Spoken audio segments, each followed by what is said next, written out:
Hope you had a good lunch. Okay, so this afternoon we are going to spend a little time talking about the things that you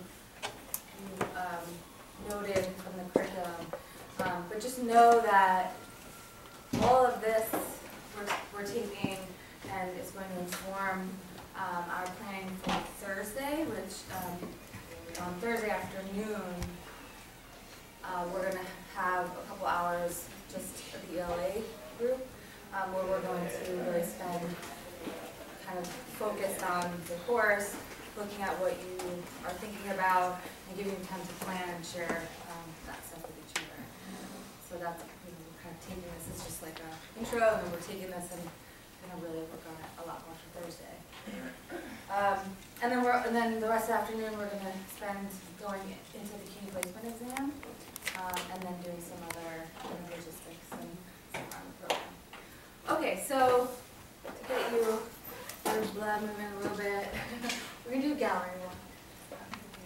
While you run. But, anyway, I want you to go around and just like read what's up around the room. And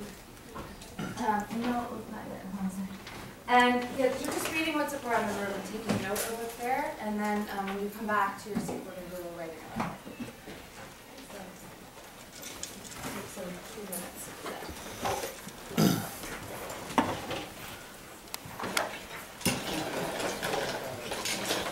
Small guys. What?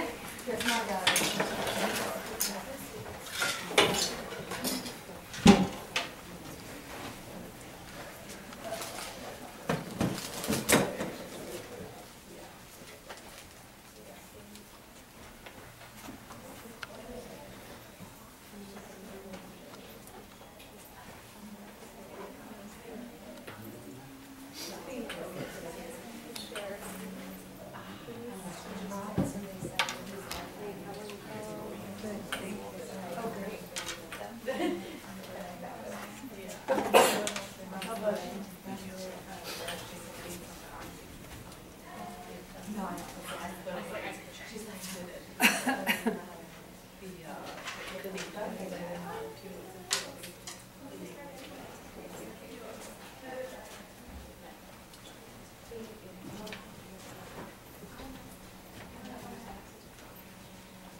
Yeah.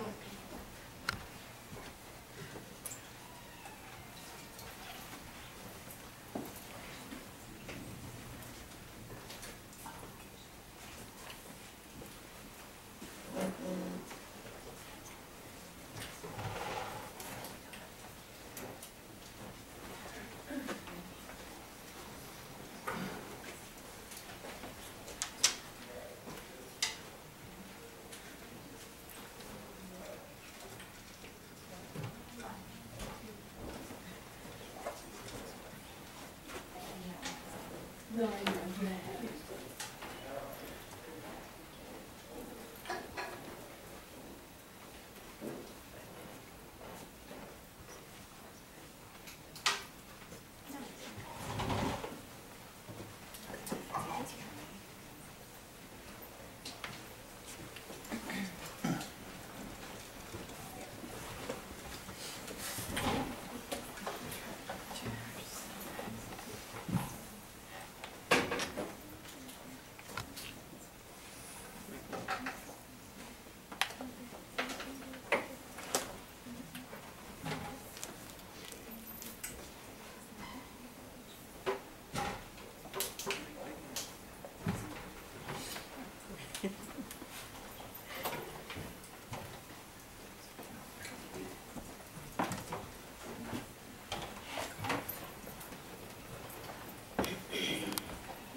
But you're not really, okay. So you really have to. Yeah, well, It's what great about to say. that? I can exercise all day.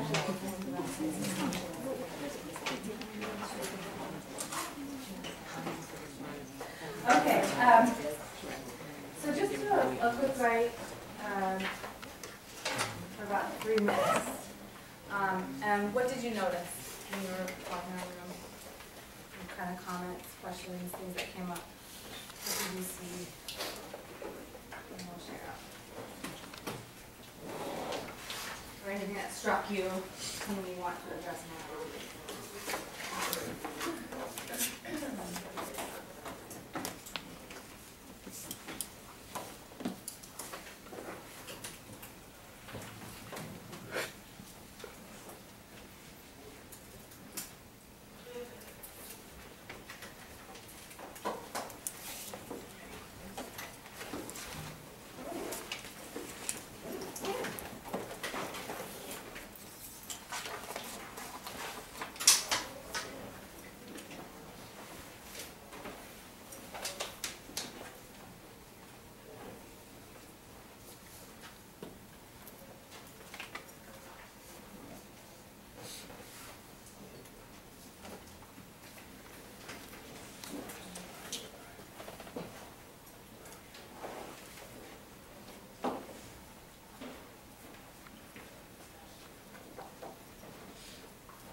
So what did you notice? Anything that struck you, stood out to you as you were walking around?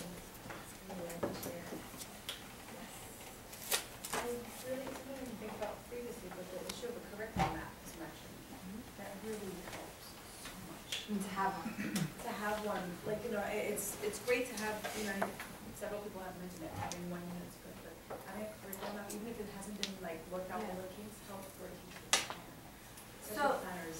So there is an overview for the first 3 units, at least. I mean, for the first semester. In the front. Right. But if you want one for the whole year, I know. Is that what you're asked to do? Is for the whole year? I think that's what it is. Yeah, I think that would be helpful. So, Sure. We do have, so what you have now, Unit 1 as the at a glance for Unit 1 already exists for Unit 2, Module 1, and Units 1 and 2, Module 2. So we're still working on the at a glance for Unit 3, both Unit 3s. But that's something that is coming, and you would have, at least for the year, be able to see what the curriculum will look like with the link that I'll share. But yes. I mean, at least as a Yes. teacher who likes to plan, like Yes. I like to plan with an end goal in mind. Like, Yes. where am I going at the end? Yes. And so as I'm moving forward, are my kids meeting the standards that I'm, you know, the benchmarks that I'm expecting from them? Yes. Instead of waiting till May, like, we didn't quite. Right. Absolutely. So you always have, just to say, the printed version you will have coming, but all of it you will have access to with the LINCT brochure. Yeah. I noticed somebody mentioned the format. This is my first year, but I do like the format. And I use Engage NY during the year, and this reminds me a lot of Engage NY, which is very, it's one thing that the state did right, I think. Yeah. And it's, you know, to work with a similar format so you don't have to switch the formats, I think is very helpful. And it's something that's- Well, Tricia was writing for Engage NY. Oh. This was a lot of what she was, was revising, what she was, part of this curriculum. The reason why this is being used now is Tricia was working on the state initiative where they were using the at-home and college model at the state level, and so Tricia's role was to write that curriculum. Make it Common Core aligned, and so that was why I see a lot of similarity. Good job. Maybe sort of maybe what I didn't know as opposed to what I noticed. And I don't know if this was done intentionally, but perhaps I was wondering if maybe could we have started with maybe lesson 1 as a diagnostic that features the CAT-W and the, so at least our students get to see that from the get-go. I was wondering if that was intentional and not done. Sure, I'll address it after you. Yeah, I think there's a couple of things in there. I think that's a really great point, and you will have the choice, which Sure had brought up, of doing. You can do that with your students. Okay. From the beginning, and there are sample tests in there that you can use. I also think, though, if you want to set the tone of this is not a test prep class, then it's like, well, you kind of want to think about how do you and when do you want to do that. There are lessons in the first unit that start to talk about the CUNY placement exam, but it doesn't happen right up front because I think that's, you want that balance of this is an ELA class, it's a college prep class, it's not necessarily a test prep class. So I think, again, if that's where how you want to do it, then there are resources in there that you can use for that. But if you want to wait till a little bit later, you can as well. I think that's up to you. Yeah. Does that answer your question? I think what Lauren said is exactly it, which is not making it feel like let's have students take a diagnostic because we're aiming for that, but take a diagnostic that's more focused on the skills they might need. Usually every class that I teach, I do a diagnostic. Yes. Whether it's an AP class that I'm teaching, an advanced writing on it. But I always start with the diagnostic. Yeah. And I was wondering if that you intentionally did not do that. Yes.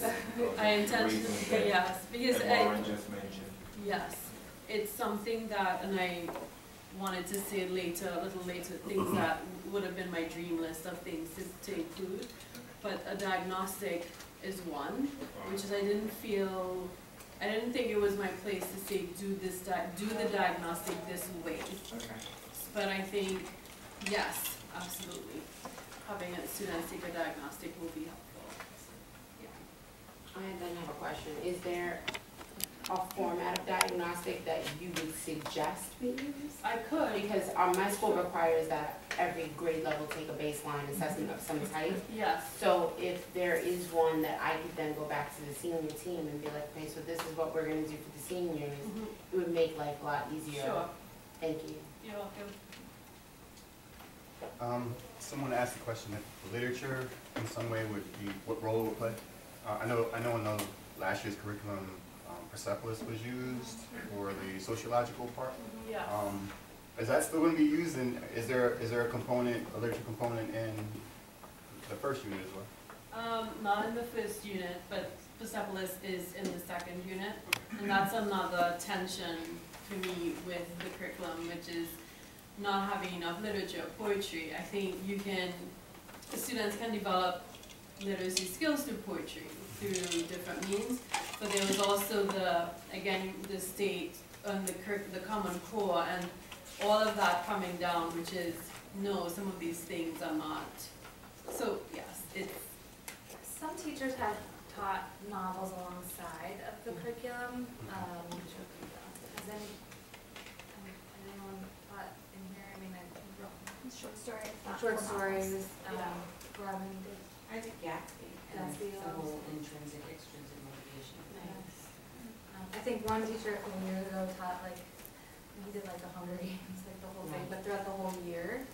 Not that I would suggest that, but it was just like, I think thinking about what novels, I think these themes are so universal. I saw a teacher do Animal Farm, and maybe that's Oscar Wilde. Sorry. I think the teacher did Oscar Wilde, but, Oh, no, I was just going to say maybe one of our PD times together for the year, we could think about what are some novels that we could have as a resource to say, this novel matches with this lesson or this unit or this poem and so on. Yeah, one thing that I noticed with the Engage NY, that's really not here, the nonfiction with Engage NY that was chosen reads, a lot of it reads like fiction. A lot of the texts that were chosen. But I didn't see that here, that maybe if you can choose some nonfiction that kind of reads like fiction. The one that stands out that I remember right now is The Pact, and from George's perspective. So that reads more like narrative nonfiction. Yeah. I taught last year The Immortal Life of Henrietta Lacks, Yes. which is on Engage NY, which is nonfiction, but it read like fiction, kept the kids engaged throughout Yes, the year. I agree. There needs to be more. In Engage, because I use Engage as well, there's homework. There's no homework, and I'm a little concerned. There's homework that comes up, but you're right, I did not include homework every single day. And again, that was to me a kind of let the teacher decide how best to infuse homework. But some of you might not assign any homework. So pre-reading would then turn into homework. that could be, yes. And another thing about it is, in terms of students and how they learn best, my thinking was some students would read better in class around their peers, but some would prefer time to be at home. So again, trying to balance, and based on your knowledge of them, what would work. Okay, last one, and then we'll move on that way. No, go ahead. I was going to say, I actually really like that we have sort of a structure and format that we can present to our administrators, even if we do different things within that lesson. And I am that person who obsessively plans, so I always do have my lesson, but it is nice to have this with the Common Core alignment clearly stated, so that when I have my formals, I can copy and paste, here they are, this is what we're up to, and rather than spending that time looking for it. And I like that we have the flexibility to not have this is a set homework assignment, because I give different things to my students. They're in an English class, which means they're also writing their personal essay in my class, so we're doing that while we're also learning this. And so I think there's a lot of flexibility within this curriculum, and I'm hoping to see some of the good bits from last year in here too, because I know the kids love the Maslow and they love the Colbert. Yeah, Maslow's in there. I don't know if Colbert's in there, but Which one? Colbert, moral No. development. I think that, I'll bring it Yeah. but yeah, I mean, I think that, this too. yeah, but I think that there's a lot of new things in there too that are exciting, and also, it's nice to change it up. But yes, I think that the Common Core standard is a huge improvement from the past, and just having it a little more, like Jamie said, a little more high school teacher friendly. In the past it was sort of not really broken down by lessons at all, so hopefully that's helpful to you. Okay, so again, we're gonna go deeper into all this on Thursday afternoon, and I'll turn it to Tricia. Just to say, going back to the dream list of things that I would have included, one is portfolio writing, or having students keep their writing from the beginning to the ending and then look at their growth. So just to put out there, I hope that throughout this year we could share or think together about what are some things, what are some lessons and activities we could add to make the curriculum even richer. We just want to turn a little bit to the assessments that are in the ELA curriculum and what those might look like. This is small, so I'll actually just say, within the curriculum, there are ideas for formative assessments and summative assessments. And I would say that those are presented as suggestions, and you would know what works with students. But the point of it is to have times where students are not just assessed after learning, but that you're there with them throughout. So for example, well, I've listed examples here, like the discussion journal responses or quick writes, or when they're writing a paper, the stages they go through to write that paper, the academic discussions. And something that I found worked, and I don't know if you've used them or I'm sure you have opinions about whether they work or not, is anecdotal observational notes. So just those in my mind would be an opportunity to write out or record how their behavior, their attitude. A simple thing could be a kid with his head down, not really engaged in the lesson. And that gives us information about, well, how are they learning? Or are they frustrated or anxious? And I think that should feel like it could be a part of formative assessments because it's learning, it's during the process of learning. But also, there are summative assessments within the curriculum, of course, and some are essays, one or two projects, timed writing, but I also thought discussion journal entries at the end could be a summative assessment, so that while in the beginning, when students are working with the discussion journals, it's formative, you're looking at how they're reading, how they're writing throughout, but then there comes a time when it's now more independent, and you could use it to say, well, how has the student grown from beginning to end? The third major assessment, of course, that students, in terms of the course, is the CAT-W.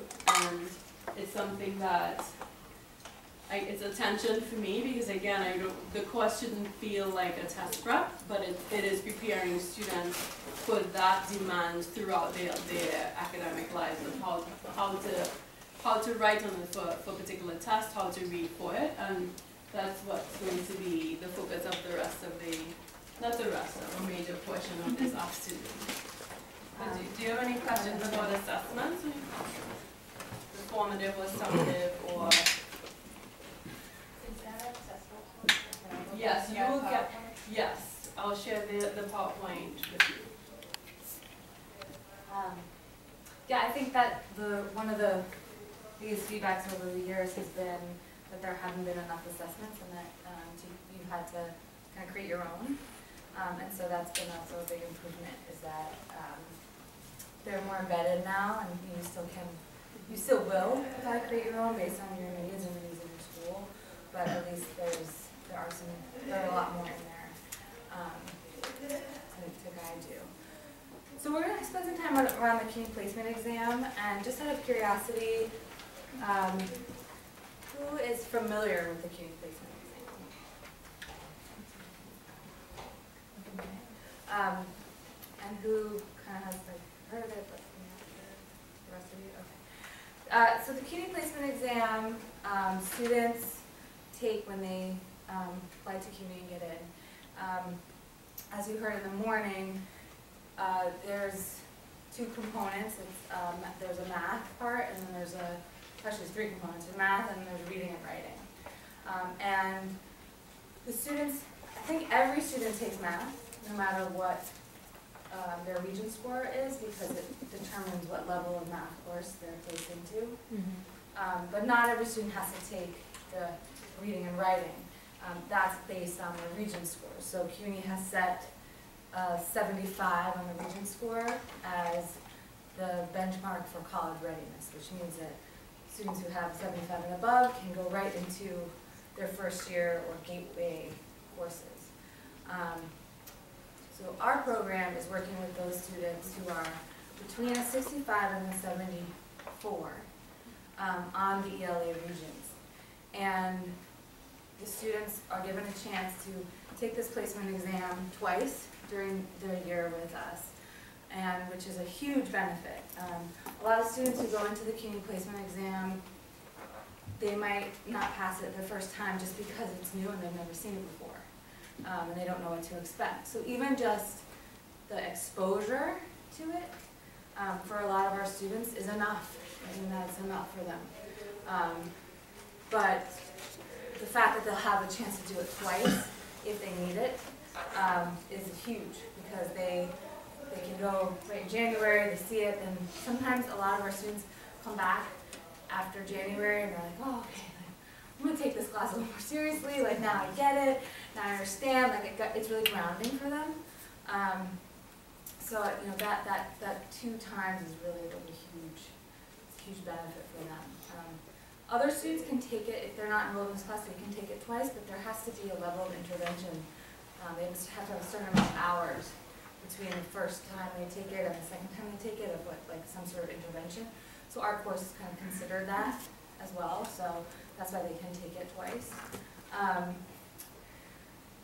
So for the writing, the reading is it's an untimed test, and it's basically like a reading comprehension test.